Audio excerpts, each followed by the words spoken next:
السلام علیکم ورحمۃ اللہ وبرکاتہ۔ رب اشرح لی صدری ویسر لی امری واحلل عقدۃ من لسانی یفقہوا قولی ربنا زدنا علما اللہم فقہنا فی الدین اللہم ارنا الحق حقا وارزقنا اتباعہ وارنا الباطل باطلا وارزقنا اجتنابہ۔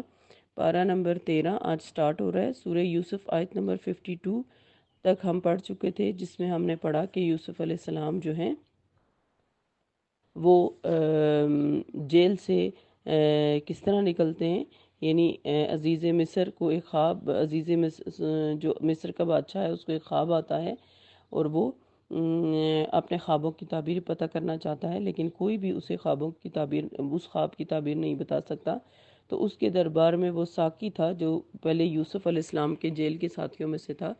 جو رہا ہو چکا تھا اور اب بادشاہ کے ساتھ واپس یعنی محل میں اپنا کام کر رہا تھا۔ اس کو یاد آیا کہ اس کے خواب کی تعبیر جو یوسف علیہ السلام نے بتائی تھی وہ بالکل صحیح ہوئی تھی۔ تب اس نے بادشاہ سے یوسف علیہ السلام کا ذکر کیا اور کہا کہ مجھے جیل میں بھیجیں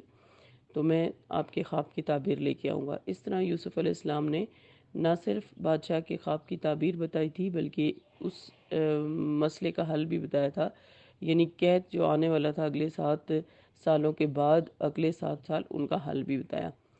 ان کے خواب کی تعبیر اور حل سن کر بادشاہ ان سے بہت متاثر ہوا اور اس نے یوسف علیہ السلام کو اپنے پاس دربار میں بلانا چاہا، لیکن یوسف علیہ السلام نے فرمایا کہ میں اس وقت تک باہر نہیں آؤں گا جب تک میرے اوپر لگے ہوئے الزام کو صاف نہ کر دیا جائے، اس کے بارے میں جان نہ لیا جائے، سب کو پتہ نہ چل جائے کہ وہ کیا تھا۔ اس طرح بادشاہ نے ان تمام عورتوں کو بلوایا جنہوں نے آ کر گواہی دی کہ یوسف علیہ السلام بالکل بے گناہ تھے، اور خاص طور پر عزیز مصر کی بیوی زلیخا نے بھی یہ گواہی دی کہ یوسف علیہ السلام کو اس نے بہکانا چاہا، اس نے یوسف علیہ السلام میں کبھی کوئی خرابی نہیں دیکھی۔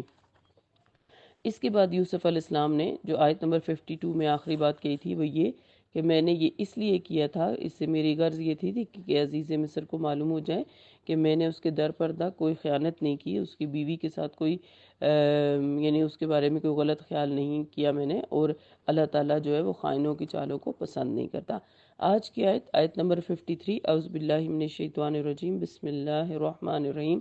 وما ابرئ نفسی ان النفس لامارۃ بالسوء الا ما رحم ربی ان ربی غفور الرحیم۔ اور میں اپنے آپ کو پاک صاف نہیں کہتا کیونکہ نفس اکثر برائی پر اکساتا رہتا ہے، مگر جس پر میرے پروردگار کی رحمت ہو، یقیناً میرا رب معاف کرنے والا، رحم فرمانے والا ہے۔ سیدنا یوسف علیہ السلام جو ہیں وہ بھری مجلس میں مجرموں کے اعتراف اور ان کے قضیے میں اپنی شاندار جیت کے بعد یہ بات کہتے ہیں کہ میں اپنے نفس کو کچھ بری نہیں سمجھتا، یعنی ہونا تو یہ چاہیے تھا کہ اتنے بڑے مجمع میں جب آپ بے گناہ ثابت ہو گئے تو عام طور پہ جیسے لوگوں کو غرور آ جاتا ہے اور وہ پھر بڑی بڑی باتیں بولنے لگتے ہیں، انہوں نے ایسا نہیں کیا، بلکہ وہ یہ کہتے ہیں کہ میں یہ نہیں کہتا کہ مجھ سے ہرگز کوئی غلطی سرزد نہیں ہو سکتی۔ نفس کا تو کام ہی یہی ہے کہ برائی کے کاموں پر انسان کو لگایا رکھتا ہے، یہ تو اللہ تعالیٰ ہی کی رحمت ہے کہ انسان اس برائی پر عمل کرنے سے بچا رہتا ہے، اور جو میں بچا رہا تو اس کے لیے بھی میرا اللہ تعالیٰ کا میرے اوپر فضل ہے۔ اب کتنا خوبصورت کردار یہاں یوسف علیہ السلام کا بیان ہو رہا ہے کہ عزیز مصر کے گھر میں وہ پلے، اور اس کے بعد مصائب انہوں نے جو دیکھے جیل میں، اس کے بعد وہ دوبارہ بادشاہ کے اتنے قریب ساتھیوں میں سے بننے جا رہے ہیں اور ان کی تعریف پہ تعریف ہو رہی ہے، لیکن اس کے باوجود وہ یہ کہتے ہیں کہ میں یہ نہیں کہہ رہا کہ مجھ سے کوئی غلطی نہیں ہو سکتی، ہر انسان کے اندر نفس ہے۔ اب دیکھیں اس آیت کے اندر نفس امارہ کا لفظ آیا ہے، تو ہم سب کو پتہ ہونا چاہیے کہ نفس کی 3 بڑی قسمیں علماء نے بیان کی ہیں، جو ہے اس میں سے ایک قسم یہاں اس آیت کے اندر بیان ہوئی ہے، نفس امارہ۔ نفس امارہ کا مطلب ہے برائی کا حکم دینے والا۔ یہ نفس ہم میں سے ہر ایک کے اندر ہوتا ہے، جو ہر وقت انسان کو برائی کا حکم دیتا ہے، اسے برے برے آئیڈیاز سجاتا ہے۔ دوسرا نفس ہوتا ہے نفس لوامہ، جو ملامت کرتا ہے، جب انسان کوئی برا کام، بری بات کر لیتا ہے تو وہ اسے ملامت کرتا ہے کہ یہ تمہیں نہیں کرنا چاہیے تھا، جسے ہماری زبان میں ضمیر بھی کہا جاتا ہے۔ اور تیسرا نفس ہوتا ہے نفس مطمئنہ، جو کہ عام طور پر مومنین، مصلحین، صالحین کا ہوتا ہے، اور وہ ایسا نفس ہوتا ہے جو نفس امارہ کی بات پہ کان نہیں دھرتا، بلکہ ہمیشہ نفس لوامہ کو ہی اس کا جو نفس لوامہ ہے وہ ایکٹیو رہتا ہے اور وہ اپنے آپ کو برائیوں سے بچاتا رہتا ہے، اور اگر کبھی اس سے غلطی ہو بھی جائے تو نفس لوامہ کی بات سن کر وہ اپنے آپ کو درست کر لیتا ہے۔ ایسا نفس جو ہے وہ نفس مطمئنہ کہلاتا ہے، جس کا ذکر قرآن پاک میں بھی آیا ہے کہ ایسے نفس کو موت کے وقت جو ہے وہ پکار کر کہا جاتا ہے کہ یا ایتھا النفس المطمئنہ ارجعی الی ربکی راضیۃ مرضیہ، اے نفس مطمئن اب لوٹ چلو اپنے رب کی طرف اس حال میں کہ وہ تجھ سے راضی ہوا اور تجھ سے راضی ہوئی۔ ہم سب کو اللہ تعالیٰ نفس مطمئنہ نصیب فرمائے، آمین۔ چلتے ہیں اگلی آیت، آیت نمبر 54 کی طرف۔ وقال الملک ائتونی بہ استخلصہ لنفسی فلما کلمہ قال انک اليوم لدینا مکین امین۔ بادشاہ نے اپنے قاصد سے کہا کہ اسے میرے پاس لاؤ، میں اسے اپنے لیے مخصوص کرنا چاہتا ہوں۔ یوسف آگے تو بادشاہ نے ان سے بات چیت کی اور کہا کہ آج سے تم ہمارے قابل اعتماد ہو۔ اب شاہ مصر جو ہیں وہ یوسف علیہ السلام کو پیشکش کر رہے ہیں، اور بادشاہ سیدنا یوسف علیہ السلام کی شخصیت سے بہت متاثر ہو چکا تھا۔ قید سے پہلے آپ کی پاکیزہ سیرت کا چرچہ اس نے بھی سنا تھا، اس کے بعد ساقی نے بھی آپ کی بہت تعریف کی تھی، خواب کی تعبیر کے سلسلے میں بھی وہ آپ کے علم اور فضل اور تدبر سے بہت زیادہ مرعوب ہو چکا تھا، اور اب موجودہ جو واقعہ قضیہ ہوا اس میں آپ کی مکمل بریت نے اس کے دل میں آپ کی قدر و منزلت اور بھی بڑھا دی تھی، لہٰذا اس نے اپنے قاصد سے کہا کہ یوسف علیہ السلام کو بلا لائے اور ساتھ ہی یہ بھی بتا دے کہ میں اسے اپنا خاص یعنی نگران اعلیٰ مقرر کرنا چاہتا ہوں۔ پھر جب آپ علیہ السلام یعنی یوسف بادشاہ کے پاس تشریف لے آئے اور آپس میں گفتگو ہوئی تو آخر میں بادشاہ نے آپ سے کہا کہ آج ہی سے آپ ہمارے یہاں صاحب اقتدار ہیں اور ہمیں آپ کی دیانت اور امانت پر پورا اعتماد ہے۔ آیت نمبر 55۔ قال اجعلنی علی خزائن الارض انی حفیظ علیم۔ یوسف علیہ السلام کہنے لگے مجھے زمین کے خزانوں کا نگران مقرر کر دیجئے، میں ان کی حفاظت کرنے والا ہوں اور یہ کام جانتا بھی ہوں۔ سیدنا یوسف علیہ السلام نے شاہ مصر سے کس چیز کا مطالبہ کیا، اس آیت میں ہمیں پتہ چلتا ہے کہ اس کے جواب میں سیدنا یوسف علیہ السلام نے کہا کہ پھر آپ مجھے ملک کے سیاہ و سفید کا مالک بنا دیجئے، اور یہ بات تو آپ لوگ بھی سمجھ چکے ہیں کہ میں اس نظم و نسق کو پوری احتیاط کے ساتھ چلانے کی اہلیت رکھتا ہوں۔ بادشاہ نے آپ کے اس مطالبے سے چند امور یعنی بادشاہ سے آپ کے اس مطالبے سے متعلق کچھ چیزیں ہیں جنہیں ہمیں غور کرنا چاہیے۔ جیسے بعض مفسرین نے خزائن الارض کے مطالبے سے یہ سمجھا کہ آپ نے محکمہ مال کے افسر اعلیٰ یا وزیر خزانہ کا عہدہ طلب کیا تھا جو ملکی معیشت سے تعلق رکھتا تھا، کیونکہ آپ نے خواب کی جو تعبیر بتائی تھی وہ اسی شعبے سے تعلق رکھتی تھی، اور آئندہ جو برادران یوسف کے مصر میں آنے کا ذکر ہے وہ بھی اسی شعبے سے متعلق ہے۔ لیکن اس پر یہ اعتراض ہوتا ہے کہ آیا ایک نبی کسی کافرانہ حکومت کا کل پرزہ بن سکتا ہے؟ یعنی ظاہر ہے کہ ایک نبی کے لیے کسی بھی صورت کی شایع نشان نہیں کہ وہ اس بات کو گوارا کر لے، لہٰذا یہاں خزائن الارض سے مراد مکمل اقتدار یا ملک کے سیاہ و سفید کا مختار ہونا، یا بالخصوص اس لحاظ سے کہ ان الفاظ میں اس معنی کی بھی گنجائش موجود ہے، اور اس لیے بھی کہ اس سے اگلی آیت میں واضح طور پر یہ الفاظ موجود ہیں کہ وَكَذَلِكَ مَكَّنَّا لِيُوسُفَ فِي الْأَرْضِ يَتَبَوَّأُ مِنْهَا حَيْثُ يَشَاءُ، لہٰذا علی الخزائن الارض سے محض وزارت خزانہ یا شعبہ مالیات مراد لینا نہیں ہے۔ اب سوال یہ پیدا ہوتا ہے کہ طلب امارت کس صورت میں برا سمجھا جاتا ہے؟ تو دوسری بات اس آیت سے یہ پتہ چلتی ہے کہ طلب امارت شرعاً ممنوع اور مذموم چیز ہے، تو پھر سیدنا یوسف علیہ السلام نے ایسا مطالبہ کیوں کیا تھا، بالخصوص اس صورت میں جبکہ بادشاہ کافر بھی تھا؟ اس کا جواب یہ ہے کہ طلب امارت صرف اس صورت میں منع ہے جبکہ اس کا جذبہ اور مقصد صرف جاہ و مال عہدہ طلب کرنا ہو، لیکن جہاں ملک بھر کا انتظام درم ورم ہو رہا ہو یا کسی بڑے مفسد یا فساد کا خطرہ موجود ہو اور مطالبہ کرنے والے کو یہ بھی علم ہو کہ کوئی دوسرا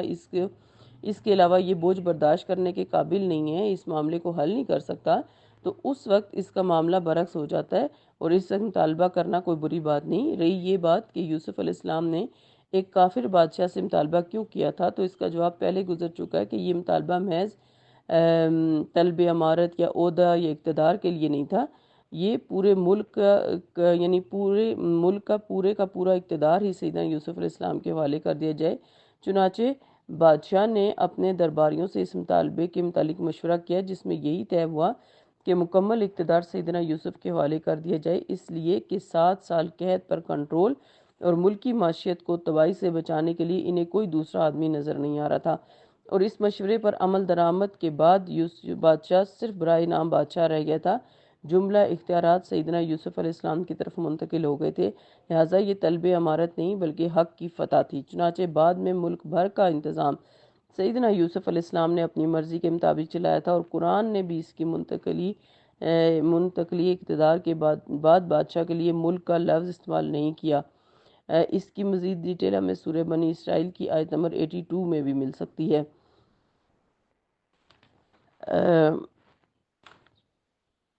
اور پھر جو یہاں پر بات ہوئی کہ اسی طرح ہم نے یوسف کو اس سرزمین میں اقتدار عطا کیا، اس جملے کے الفاظ سے ہمیں پتہ چلتا ہے کہ سیدنا یوسف علیہ السلام جہاں چاہتے رہتے اور جو کچھ چاہتے کر سکتے تھے، اور ظاہر ہے کہ اگر محض محکمہ مال کے افسر یا وزیر خزانہ ہوتے تو آپ حکومت کے احکام کے پابند ہوتے۔ آپ کو اتنی آزادی کبھی میسر نہیں آ سکتی تھی، اور یہ محض آزادی نہ تھی بلکہ آپ کو خوشحالی کے سالوں میں غلے کو ذخیرہ کرنے کے لیے مختلف مقامات پر جانا ضروری ہوتا تھا۔ آیت نمبر 57 آیت نمبر 56 کا پورا ٹرانسلیشن دیکھ لیتے ہیں۔ وَكَذَلِكَ مَكَّنَّا لِيُوسُفَ فِي الْأَرْضِ يَتَبَوَّأُ مِنْهَا حَيْثُ يَشَاءُ نُصِيبُ بِرَحْمَتِنَا مَن نَّشَاءُ وَلَا نُضِيعُ أَجْرَ الْمُحْسِنِينَ۔ اسی طرح ہم نے یوسف کو اس سرزمین میں اقتدار عطا کیا، وہ جہاں چاہتے رہتے، ہم جسے چاہیں اپنے رحمت سے ایسے ہی نوازتے ہیں، اور نیک لوگوں کا اجر کبھی ضائع نہیں ہوتا۔ اس آیت کے ترجمے سے کیا پتہ چلتا ہے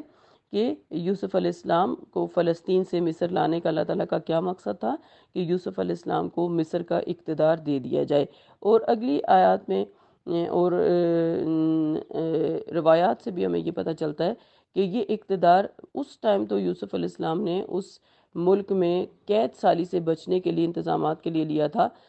لیکن آہستہ آہستہ یوسف علیہ السلام نے مصر کے اندر توحید پھیلانا شروع کر دی تھی، جیسے کہ ہم نے سورت کے شروع میں پڑھا تھا کہ وہ ملک مصر میں مشرکانہ مذہب قائم تھا، لیکن بعد میں یوسف علیہ السلام نے آہستہ آہستہ توحید کو پھیلا دیا، اور پھر مصر کی زیادہ تر آبادی جو ہے اس نے اسلام قبول کر لیا تھا۔ بہرحال آیت نمبر 57 آج کے لیسن کی لاسٹ آیت ہے۔ وَلَأَجْرُ الْآخِرَةِ خَيْرٌ لِلَّذِينَ آمَنُوا وَكَانُوا يَتَّقُونَ۔ جو لوگ ایمان لائے اور اللہ سے ڈرتے رہے، ان کے لیے آخرت کا اجر ہی بہتر ہے۔ تو یعنی اللہ تعالیٰ اپنے مومن اور متقی بندوں کو دنیا میں بھی یقیناً اپنی رحمت سے نوازتا اور اچھا بدلہ دیتا ہے، جیسا کہ سیدنا یوسف علیہ السلام کو دیا تھا۔ تاہم ایسے لوگوں کو جو آخرت میں اجر ملے گا وہ اس دنیاوی اجر سے بہت زیادہ بلند ہوگا۔ تو اس آخری آیت سے یہ پتہ چلتا ہے کہ جو لوگ اپنے آپ کو اللہ تعالیٰ کے لیے وقف کر لیتے ہیں، اللہ تعالیٰ کے دین کے لیے قربانی کی سطح پر جاتے ہیں، جیسے کہ انبیاء علیہ السلام ہیں۔ آپ دیکھیں کہ یوسف علیہ السلام جو ہیں وہ کس قدر صابر شخصیت کے مالک ہیں کہ بھائیوں نے ان کو کنویں میں پھینک دیا، وہاں سے وہ مصر لا کر بیچے گئے، یعنی ایک نبی کا بیٹا حقیر سی پونجی کی عوض مصر کے بازار میں بیچا گیا، یہ کوئی چھوٹی بات نہیں ہے۔ اور پھر جو ہے وہ جو مصر کا وزیر خزانہ تھا پہلے والا، اس کے گھر میں انہوں نے یعنی پرورش پائی، اور پھر اس کی بیوی نے اور شہر کی عورتوں نے ان کو اس پر الزام لگایا، اور 7 سے 9 سال وہ جیل میں رہ کر مصائب اٹھا کر آئے۔ ان ساری مشکلات میں نہ صرف یہ کہ انہوں نے انتہا درجے کا صبر اختیار کیا، بلکہ اللہ تعالیٰ کی توحید کا پرچار کرتے ہوئے وہ ہمیں جیل میں بھی نظر آتے ہیں۔ تو جو لوگ اللہ تعالیٰ کے دین کے لیے قربانی کی سطح پر جاتے ہیں اور اپنے آپ کو اللہ کے لیے وقف کر دیتے ہیں، اللہ تعالیٰ ان کو اس دنیا میں بھی کسی کا محتاج نہیں کرتے، بلکہ اس دنیا میں بھی اپنی بیش بہا نعمتوں سے نوازتے ہیں، اور ان کے لیے آخرت کا اجر اس سے کہیں زیادہ بڑھ کر ہے۔ اللہ تعالیٰ سے دعا ہے کہ اللہ تعالیٰ ہمیں بھی یوسف علیہ السلام کی طرح صبر کرنے والا اور اللہ کے دین سے محبت کرنے والا، اللہ کے دین کا پرچار کرنے والا اور اللہ کے دین کو پھیلانے والا اور اللہ کے پسندیدہ بندوں میں شامل ہونے والا بنائے، آمین۔ ربنا تقبل منا انک انت السمیع العلیم وتب علینا انک انت التواب الرحیم، اللہم وفقنا لما تحب وترضى، سبحانک اللہم وبحمدک، نشہد ان لا الہ الا انت، نستغفرک ونتوب الیک۔ السلام علیکم ورحمۃ اللہ وبرکاتہ۔